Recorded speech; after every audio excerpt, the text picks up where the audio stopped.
This is gonna hurt just a little bit.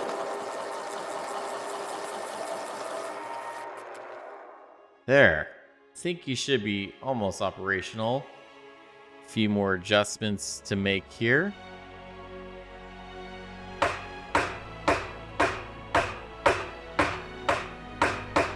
There you go. Are you working? Assistant identified. Hello. Greetings, fellow assistant. I'm not an assistant. I have a name. Loki. Hello, Loki. Hello, and who are you? I am Beta. I am the doctor's assistant. Ah, yes. Dr. Disappointment. We are the doctor's assistant. So, Beta, do you know how you got down in that hole? I do not understand.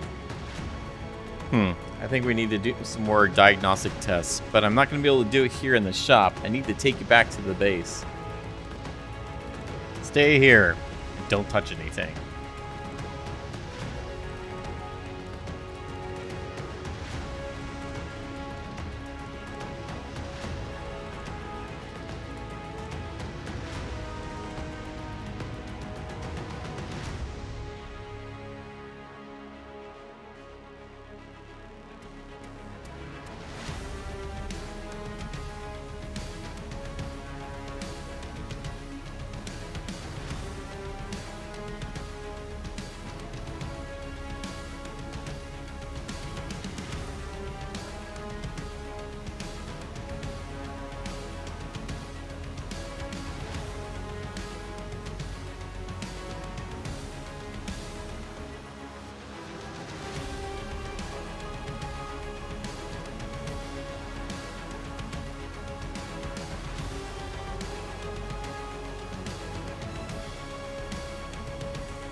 Hey, welcome back to Channel 64, and today we're on the east side of the base to build our second to last Robot Masters area. So today we're going to be focused on the swamp over here on the east side of the base as the sun is setting. You'll recognize, or maybe not recognize, actually this walkway which we have connecting Guardian Man's area to Warden Man's area. This is actually brand new and connects up also the east side of the storage room right there. So I just built this recently as I was trying to figure out what we're going to put over here. And yeah, I like it. It kind of connects everything together. And of course, you know, like I said, this follows all the way down to Warden Man's area. And this is kind of what we worked on last episode. So today, like I said, we're going to be building in the swamp. And what are we going to be building? Well, more swamp, actually. But we're going to make it look very unique. It's going to be its own thing. And this is going to be the area for Frogman. So let's take a look at what we've gathered for materials. And then we'll go ahead and get started with that build. So I've already gone ahead and gathered all the materials that we need for our build. A lot of mud. We're going to be putting a lot of mud down in the area. And then I have a unique palette to go along with it that we'll kind of talk about a little bit once it's all put together. But it is a unique looking swamp area. It's going to kind of look a little alien. It's going to have some custom trees. So we're going to waste no time whatsoever. We're going to hop into that time lapse and we're going to get that thing put together.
door-to-door salesmen, man.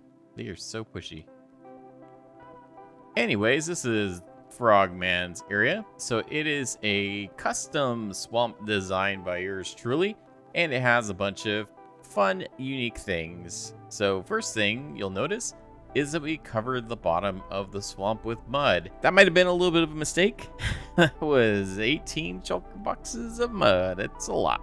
But I tried to blend it in a little bit. Back here we have a few mangrove trees that we just threw in there. Nothing custom, just kind of custom grown, I guess. I wanted to get this unique palette of the different slime as well as the mud colors and kind of blend from this kind of purpley, dark purple into kind of a lighter tan yellow. So with the slime, of course, we're going from a little bit of the slime to some lime green concrete powder into lime green concrete and then to moss, which is very bright and vibrant. And then we lit that underneath with some frog lights. These right here are custom flower designs I've come up with. So you know how in 120 we have the torch flower? Well, they don't really put out any light. So what I did here is we have a light source down below, and then these are waterlogged mangrove roots, and then we've just popped a little bit of coral on there. So we have our own torch flowers now that light up the entire area, and they actually produce light, which is fantastic. All right, so let's head on over here to take a look at some more features that we have in this wonderful swamp.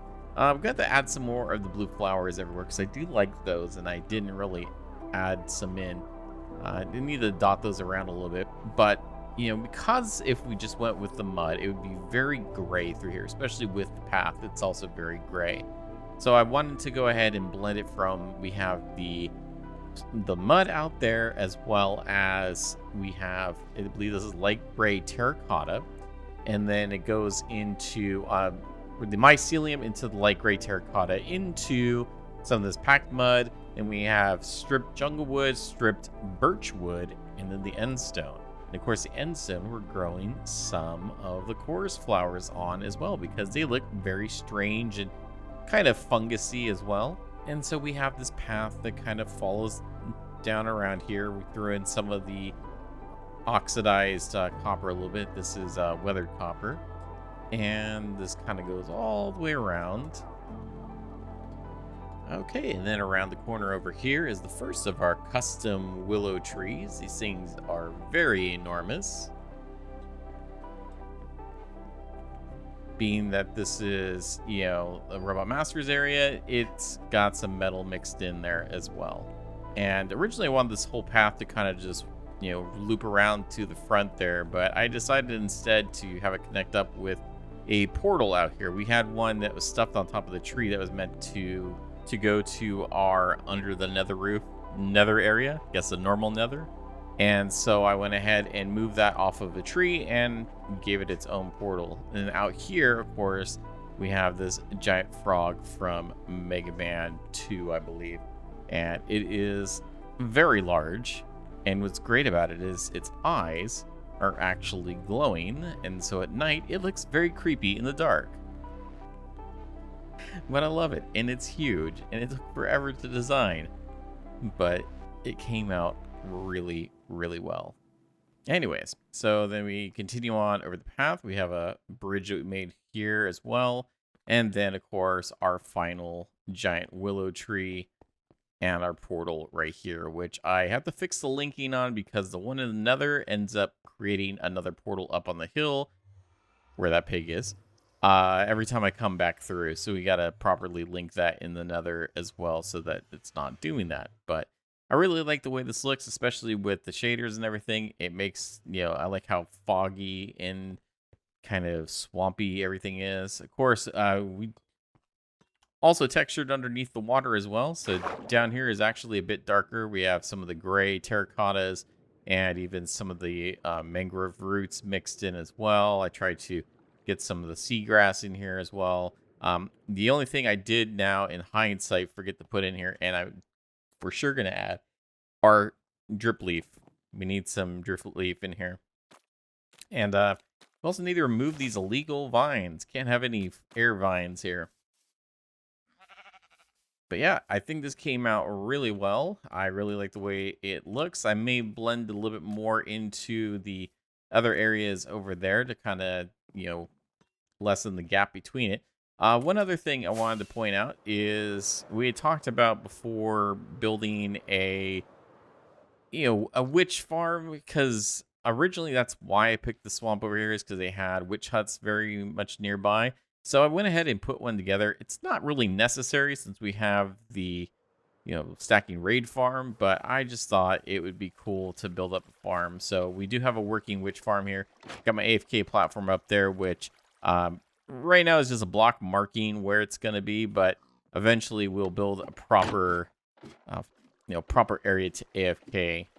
And then, we've been working over there for a while, so we did get a little bit of drops, but it's not a lot unless you actually AFK it. But passive free things, that's always good.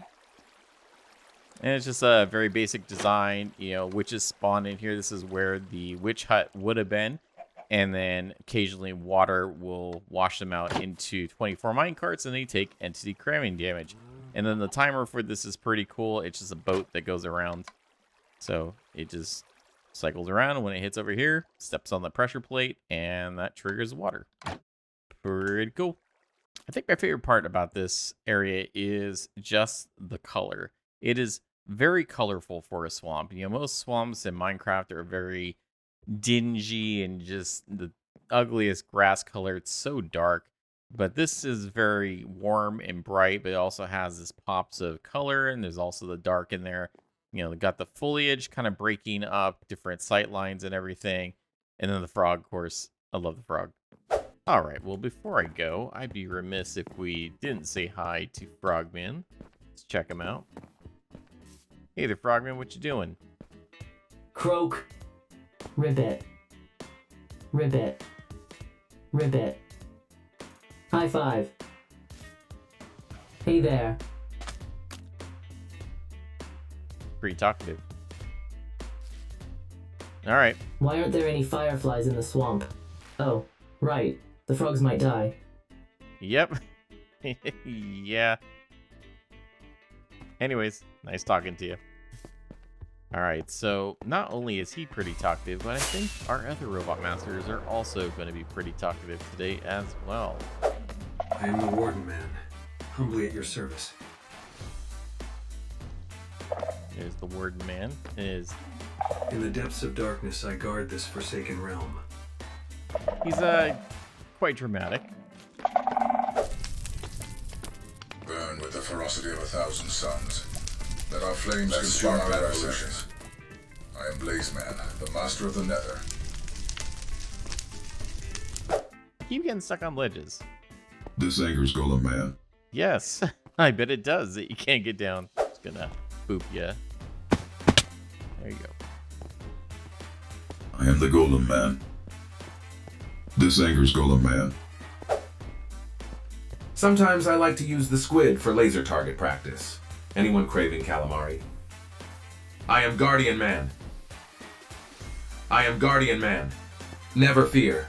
I am ever vigilant. Nothing will escape my gaze. Anyway, silliness aside, I think that's all the time we have left in this episode now that it's all gloomy and rainy. Thank you guys for checking things out. I'm excited to say that we have all of the Robot Masters on the ground done. Ooh, that's ominous.